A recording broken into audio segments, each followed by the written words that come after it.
Kamusta mga paps? Welcome back sa aking channel at nandito naman kayo sa Jim Moto Vlog. At happy 2K subscriber sa atin. Salamat nga pala sa suporta niyo mga paps dahil nga umabot tayo ng 2K subscriber, so unexpected for 1 year. At 1 year na ako sa January 27 sa YouTube, so not bad, no? So yun lang, tuloy-tuloy lang tayo sa paggawa ng video. At ikaw, kung di ka ba nakasubscribe, gusto mo subscribe sa channel ko, hit mo na yung subscribe button and hit mo yung notification bell para dito yung sa mga videos na ina-upload ko at para notified ka sa mga video na bago.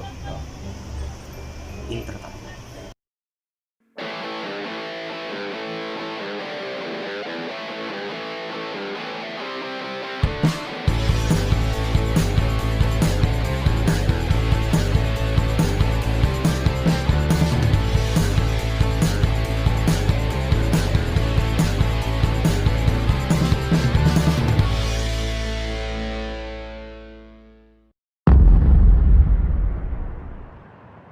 So, ngayong araw na ito, meron tayong vlog.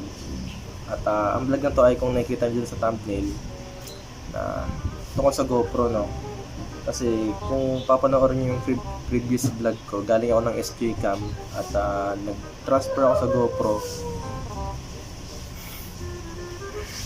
Lumipat ako sa GoPro kasi nga nakadalawang SJ Cam na ako, so nasira yung isang SJ Cam ko, yung una, pero yung pangalawa medyo nagagamit pa naman, kaya pwede ba natin siyang gamitin. Ngayon kasi ayun nga, aminado ako na GoPro beginner GoPro user ako, pero okay naman si GoPro, no? Okay na okay siya, lalo na kapag sa kuha ng pinakang video kasi, so pwede mo siyang iset ng super view, super wide angle. Ang naging ano ko lang sa kanya is yung audio. Yung unang gamit ko nga, mabalikan nyo yung first vlog ko gamit yung GoPro, yung boses ko doon medyo kapag matuloy na yung takbo ko is nawawala, no? So yun yung problema ni GoPro, tingin ko lang, my own opinion, no? Kaya ang ginawa ko, nag-search ako sa Google, sa FB, kung ano ba yung ginagawa ng iba para makapag set up ng pang vlog na walang wind noise. So nakita ko gumagamit sila ng mic adapter. Yung mic adapter na yon is sobrang expensive. Pinakamurang mabibili natin is around 3,000. 3,000. So mic adapter lang siya. Kaya medyo namahalan ako eh. Kaya ang ginawa ko, naghanap ako ng iba pa. Nag-search ulit ako sa Google at nakita ko yung ito. Ayan, yung item na yan. Ang pinakang tawag lang sa kanya is wind cap case noise reduction. So ito, nakita ko to sa Google and then sa Shopee. Nung pagka-search ko ng Google, dinala ako sa Shopee. So pwede pala to. Ito, yun yung pinakang item. Ayan, buksan ko.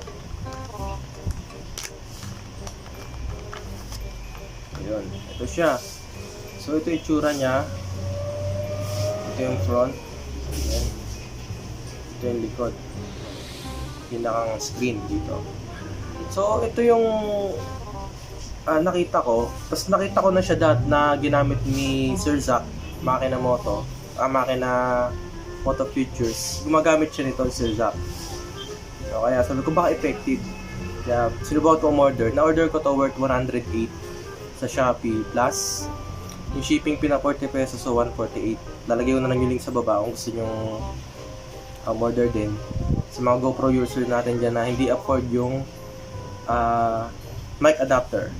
So ito yung recommended para sa atin. Ngayon, check natin yung kanyang materials. So foam lang talaga siya, para siyang sponge na kinortehan lang na talagang sakto sa GoPro. I think fit to sa GoPro 5, 6, 7. Yan, sa tingin ko kasi parang same lang yung butas na yan. Meron siyang butas dito. Ayan. Yan, meron siyang butas dito. Yan yung pinakang butas ng lens. So wala lang siyang butas para dun sa front LCD. Kaya ang gagawin nyo, i-on nyo muna siya bago nyo isuot yung helmet nyo para malaman nyo talaga nag-on. Kapag wala kasing ganito, may kita natin yung GoPro natin kung nagre-record o hindi.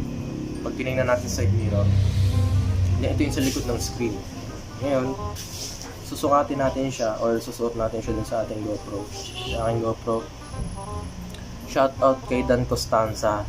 Shoutout ulit sa'yo. Sa kanya ko nabili itong GoPro na to. Ayan. Ito yung case. GoPro case. Tignan natin. Ayan. Ayan.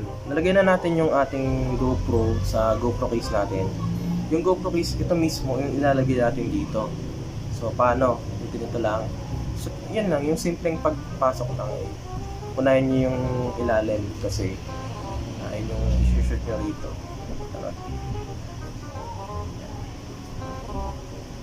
Dahan-dahan lang kayo sa pagpasok kasi nga foam lang to.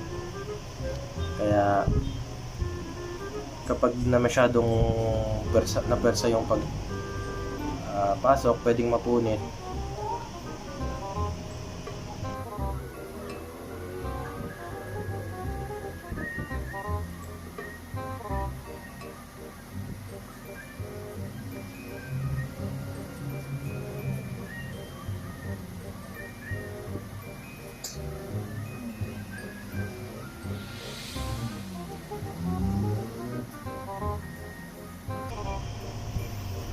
So yun, ito na mga paps, nakabit ko na siya. Ayan, fit na fit. Side by side. Ito yung button ng menu. And then ito yung power, yung record button. May butas siya. Ito meron din. At the same time yung screen. Ayan. May butas, diba? Kita ako dun. So yun. Kaya pwede mo pa rin ma-access yung LCD niya gamit yung daliri mo. No? Yun nga lang, yung sa front LCD yung wala.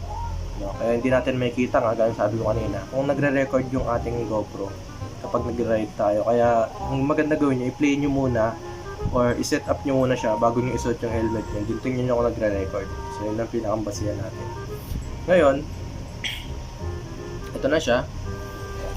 Titestingin na lang natin yung kanyang tunog kung talaga bang okay ito pang alternative sa mic adapter ng GoPro.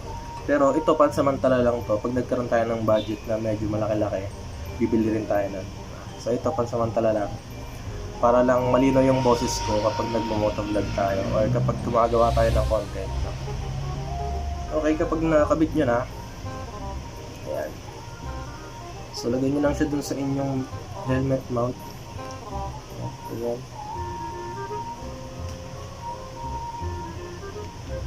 Screw.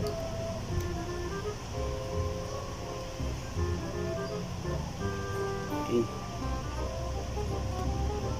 Ito na siya. Ayos pa. Okay. Nga pala mga paps, yung sa may ditong side niya, is wala siyang butas. So, pwede nyo siyang butasan kung gusto nyo mag-charge habang nagbablog. Kaya ayun, pwede nyo siyang gupitan dito.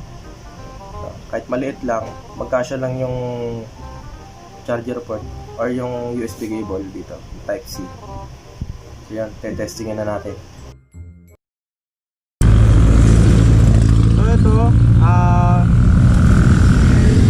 itong test na to, wala tayong gamit na wind noise, wind cap, wind reduction, wind noise reduction. So try natin ng 40. Yan, 40. Normal voice, hindi ako sumisigaw. Normal voice lang yan. So try natin ng left and right. Left, right, ang baliktad.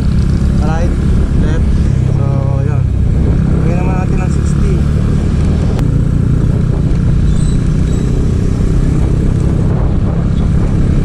So yan, 60 km/h na takbo natin. Normal voice lang gamit ko, hindi tayo sumisigaw. And then try natin sa right, then sa left.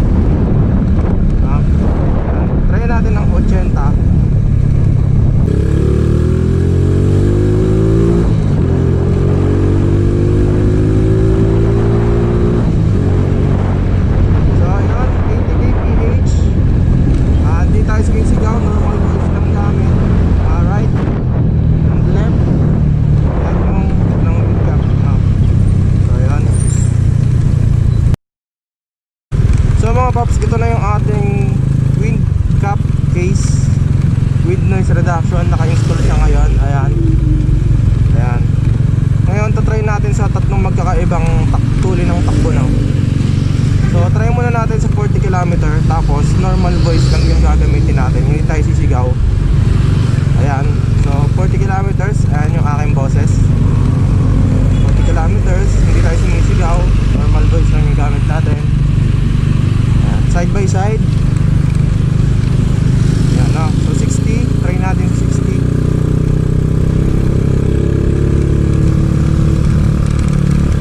So ayan, 60 km per hour. Normal voice pa din yung gamit natin.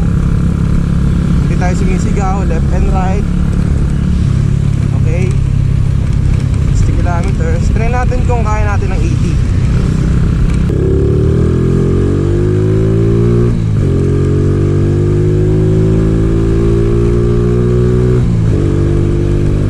Yan, 80 kph, 80. So normal voice yung ginagamit ko. Hindi ako sumisigaw. Left and right. No?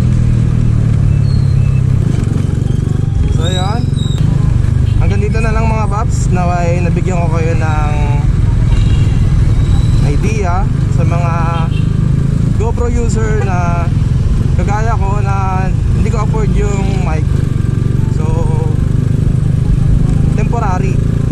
So pansamantala lang naman to. Gamit natin to para mas malinaw yung boses ko kapag nagmo-motovlog tayo kagaya nito, no? So yun, ganito na lang. God bless sa ating lahat. Bye.